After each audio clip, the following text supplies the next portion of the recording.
여러 차례 드렸고 결국은 주시겠다고 그렇게 약속했던 자료를 거의 받지 못한 채 인사청문회를 마무리하게 된 점에 대해서 매우 실망스럽고 유감이라는 점을 다시 한번 강조해서 말씀드립니다. 2005년부터 지금까지 박 후보자는 KBS 직원 신분으로 있으면서 50차례 주식 거래를 한 것으로 한국거래소에서 확인됐습니다. 그리 과도한 거래량이라고 생각하지 않습니다. 출발부터 그랬습니다. 다만 근무 시간에 다른 업무를 하는 것의 문제는 그래도 짚어야 되지 않을까.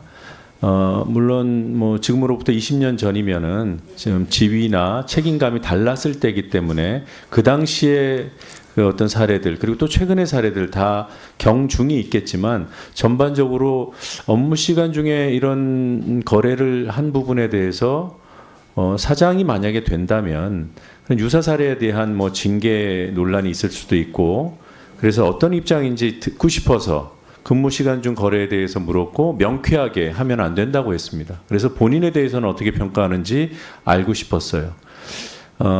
그런 원론에 대해서 이렇게 깔끔하게 판단을 하고 계시다면 본인의 과오에 대해서도 인정하고 사과하시지 않을까라는 기대도 잠깐 했었고요. 그래서 매우 구체적인 사례를 이미 갖고 있다는 점을 전제하고 물어봤는데 근무 시간 중에 거래한 기억은 전혀 없다고 하셨어요. 그래서 사례를 직접 제시를 했습니다. 2017년 6월 20일과 그해 12월 사례.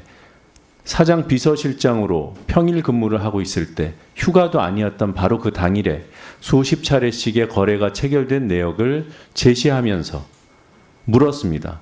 여전히 확인도 안 해봤다 모르겠다고 했습니다. 만약에 그걸 인정했으면 추가 질문 없었을 거예요.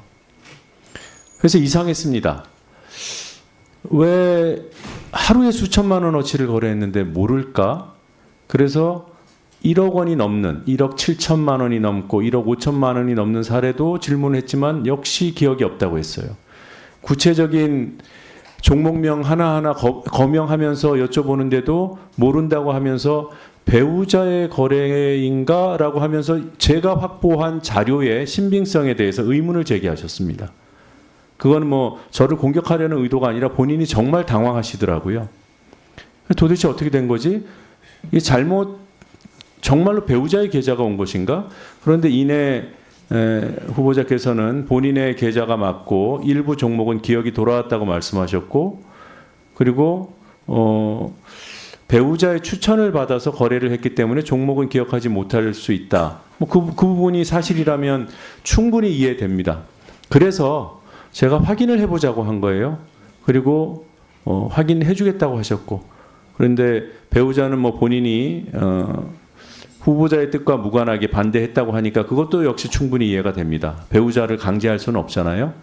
근데 본인의 주식 거래가 이루어진 상황을 정확히 기억하지 못하는 한은 검증이 필요하지 않겠습니까? 그래서 검증하려고 자료 제출을 요구했던 거예요. 검증 포인트는 두 가지입니다. 업무 시간 중에 거래를 했는가 아니면 본인은 본인의 계좌로 본인이 거래했다고 하지만 혹시라도 배우자가 대신 거래를 한 것은 아닌가. 이 두 가지는 당연히 검증 대상이 됩니다. 그래서 확인하고 싶었던 거예요.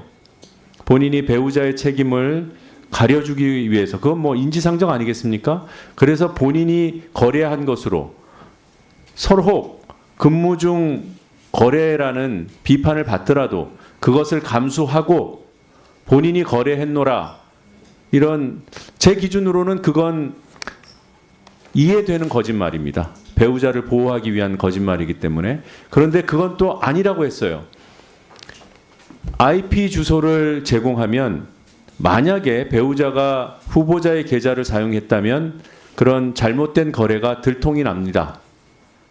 아니면 깔끔하게 해명이 될 것이고 그게 싫으면 근무 시간 중 거래를 인정하셨어야 되는데 휴가 내역도 제출을 안 하셨어요. 휴가 내역을 확인을 하면 근무를 하고 있었는지 아니면 휴가를 냈는지 확인할 수 있잖아요. 그것도 안 하셨어요. 이 얘기는 무슨 얘기냐? 이 비판도 저 비판도 받고 싶지 않으신 거예요. 어느 쪽도 인정하지 못하겠다는 겁니다. 주식 거래 질의를 반복적으로 하고 반복적으로 자료 제출을 요구한 것은 그 맹점 때문입니다. 후보자가 누구보다 잘 알고 계시겠지만 지금 청문회를 마무리하는 마당에 여쭤봅니다. 둘 중 하나가 아닐 수가 없어요. 이미 사례들을 다 보셨을 겁니다. 아직도 그 사례 확인을 안 했다고 하면 청문회에 정말로 답변 안 하는 전략으로 일관했다고밖에 판단할 수 없어요. 여러 사례를 말씀드렸기 때문에 1억 7,200만 원짜리 사례 알고 계실 거고 1억 5천만 원짜리 매수 사례도 알고 계실 거고 2017년 6월 20일 사례도 질환지교 시큐리티 사례도 떠올랐을 거고 확인하셨을 거고 자 업무 시간 중에 거래하셨습니까?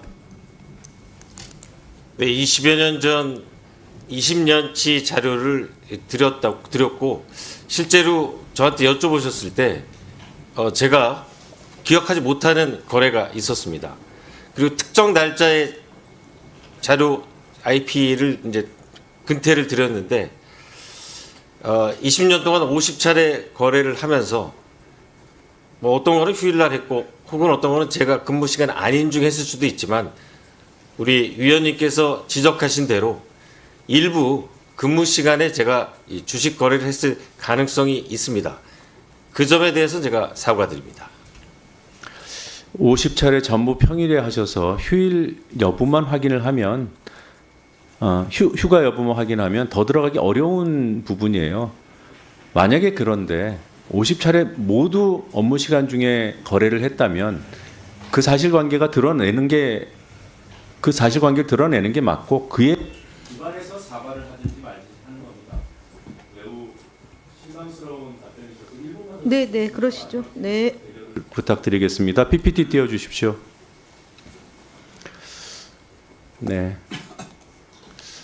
지난 2월의 대담은 대통령을 향한 박장범 앵커의 헌정이라고 제 나름대로 규정을 했습니다. 질의 곳곳에 파우치 질의뿐만 아니라 질의 곳곳에 일관되게 대통령을 향한 현 정권을 향한 잘 보이려는 것인지 충성까지 가는 것인지 모르겠습니다만 그냥 담백하게 하신 말씀만 하겠습니다. 해외에서도 가장 후한 점수를 준다. 대통령의 외교안보 정책에 대해서. 가장 극적으로 변화했다. 한국과 일본의 관계. 뭐 변화가 컸다는 점을 지적하면서 전제하면서 질문할 수 있죠. 표현이 가장 극적이다. 뭐 긍정적인 평가가 있었을 수 있죠. 가장 후한 점수를 줬다. 대통령의 결단이 있었기 때문에 가능했다. 어떤 결심, 어떤 결행. 다음보다 하나 보십시오. 안일 감정에 대해서는 국민의 감정을 호소하는 거라고 했어요. 이런 전반적인 일관된 흐름에서 우리 박장범 당시